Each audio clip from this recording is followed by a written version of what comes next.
I have the busiest life of anyone I know, and I love it. Dog walking, school clubs, field hockey, part-time job at the diner, babysitting. I did it all. Hi everyone, I'm Olivia from Massachusetts. Please like and subscribe. Not everyone understood why I liked to stay so busy, but Mabel was the only person who was a jerk about it. A nice dress, is it your grandma's? It's for ballroom dancing class, like you have any rhythm. That's what the class is for, genius. And why do you care so much about what I'm doing? I don't care. I just think it's sad. You fill up all your time with pointless activities so you don't have to think about how lonely and pathetic your life is. Bully was too kind of a word for Mabel. She was evil. She hadn't always been this way.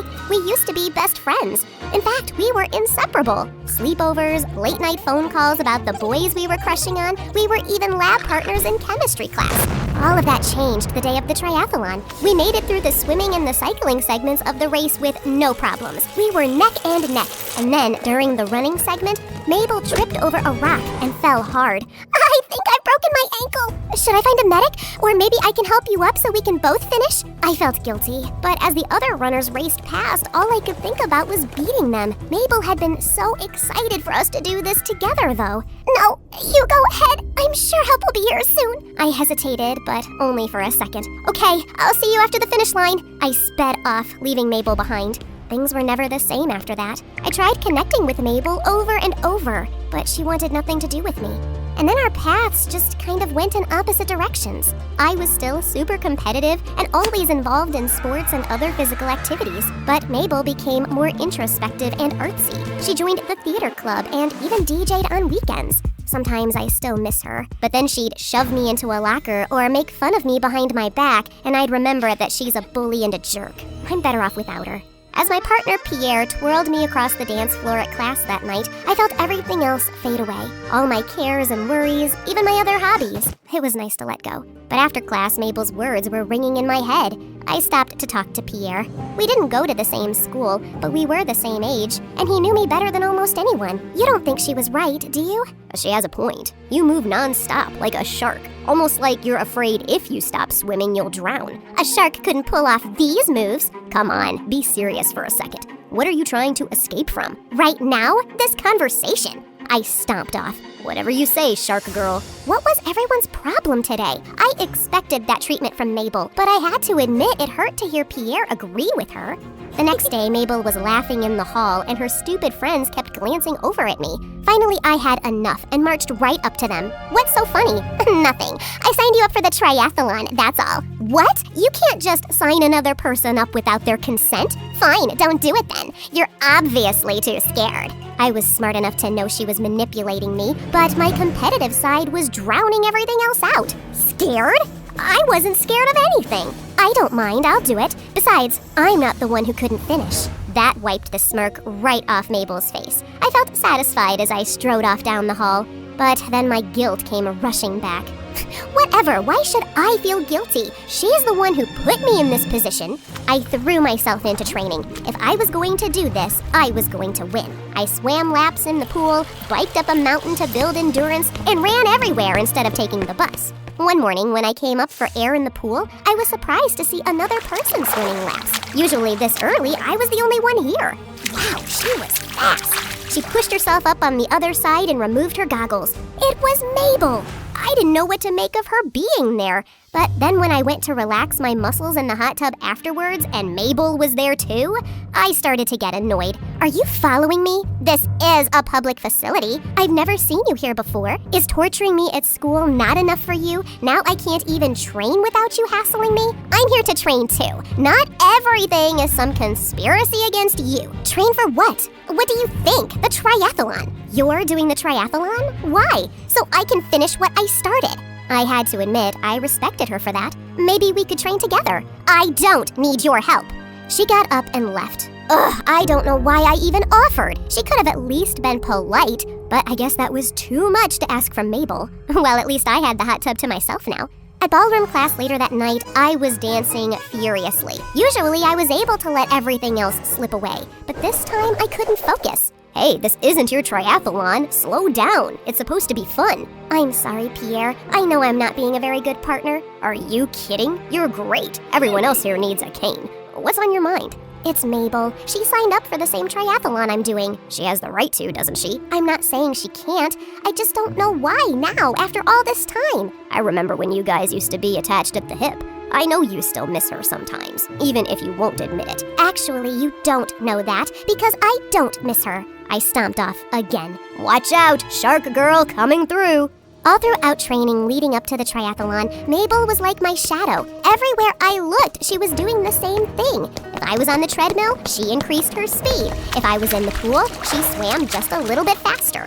It didn't intimidate me, because being fast in controlled conditions was very easy compared to the triathlon, which took place outdoors, and that was where I dominated. We didn't speak again after that conversation in the hot tub, but we were never far from one another. It made me notice how careless Mabel was with her safety. So when she wasn't looking, I tried to help. All the training had me exhausted. My mom must have noticed because she brought some cookies and tea to me in bed one night. I know you don't like quitting, honey, but there's no shame in walking away from something that's no longer making you happy.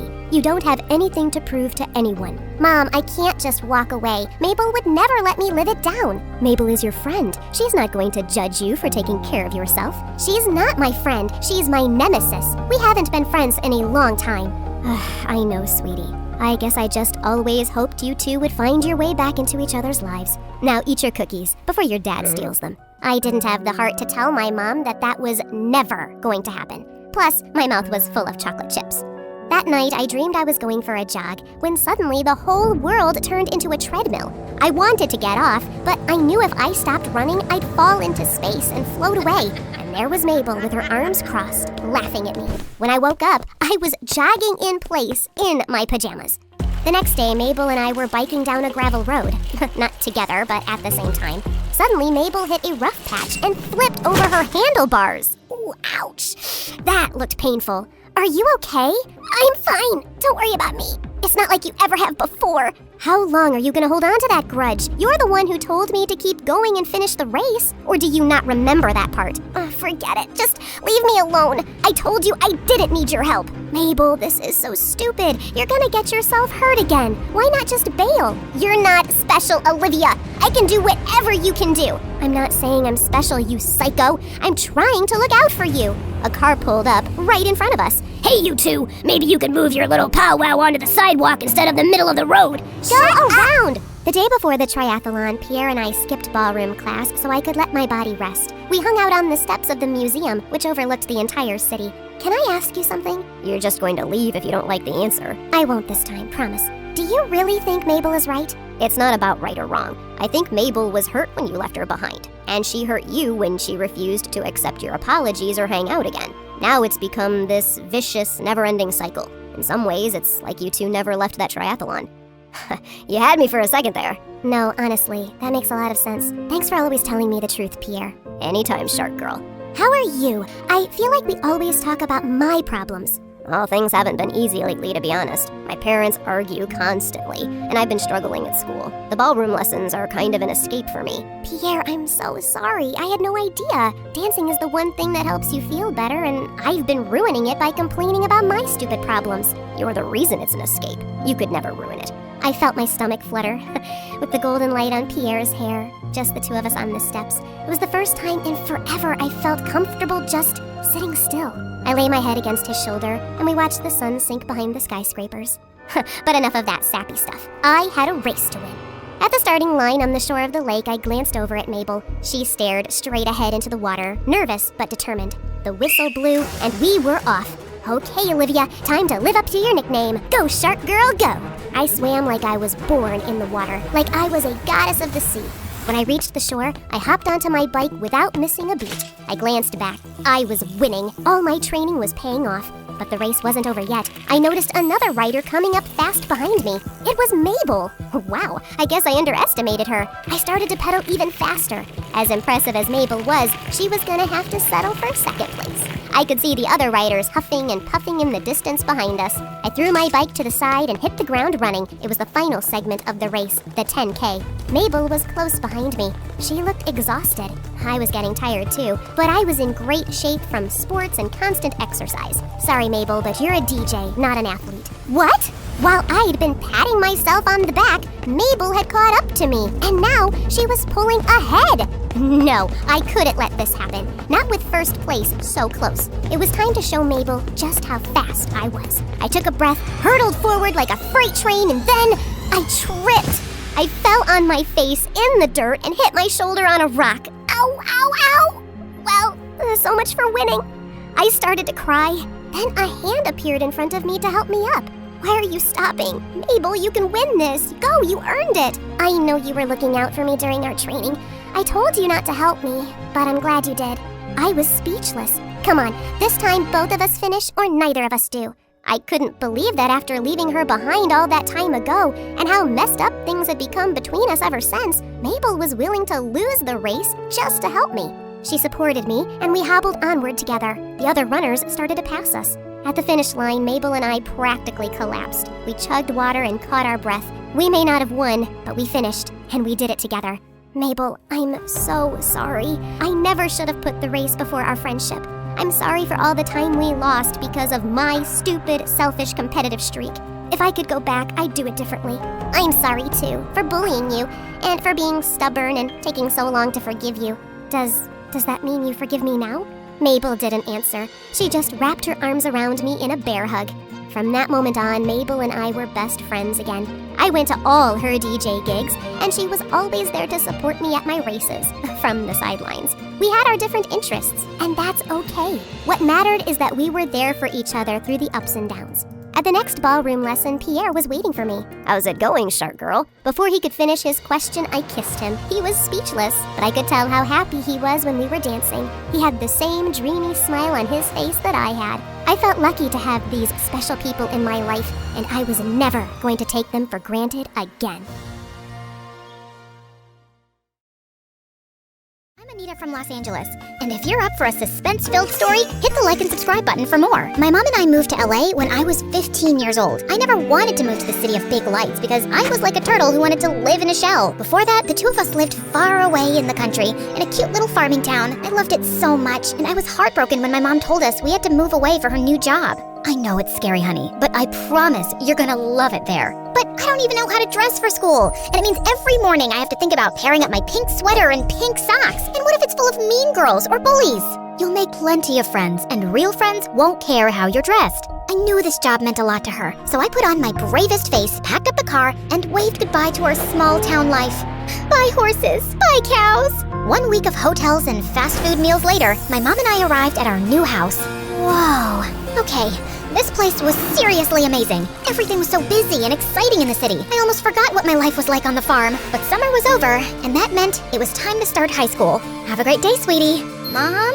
There was nothing great to feel except that I had hoped there would be famous celebrities like Addison Rae or Harry Styles. But no luck. However, there were definitely mean girls who dressed and acted like they were celebrities. Especially Roxy. Where's the rodeo cowgirl? Did you ride your horse to school today? Roxy was the queen of our high school. She was rich, pretty, a fashionista, and bold. And she used to throw lots of parties, so everybody wanted to be her friend. But she was mean and made fun of everyone for a lot of things. But she made fun of me the most.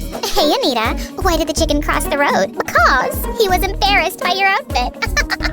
Of course, I didn't have a stylist who picked out my bows every day, but I knew my own style. And it was like if Roxy didn't like me, no one would, except Bobby, her boyfriend. He was different. Like when I was a sophomore and I had art class with Rocky's clique and Bobby, Roxy called me over to her table in the front row. Anita!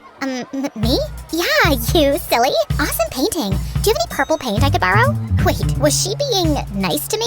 Sure, here you go. Uh-oh, your shoe's untied. Huh? No, it's not.